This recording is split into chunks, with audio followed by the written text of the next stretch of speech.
Naša deca su vrlo često i rano, kako god hoćete.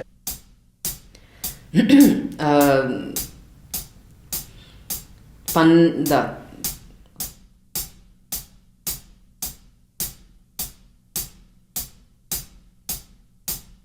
Tako da, mislim,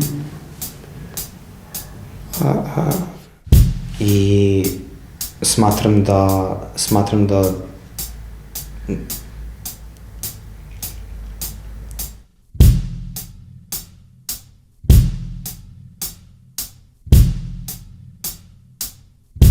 to je nešto što osobe koje zaista se trudim da izbjegnem to da moje deca kažu neću. Eto.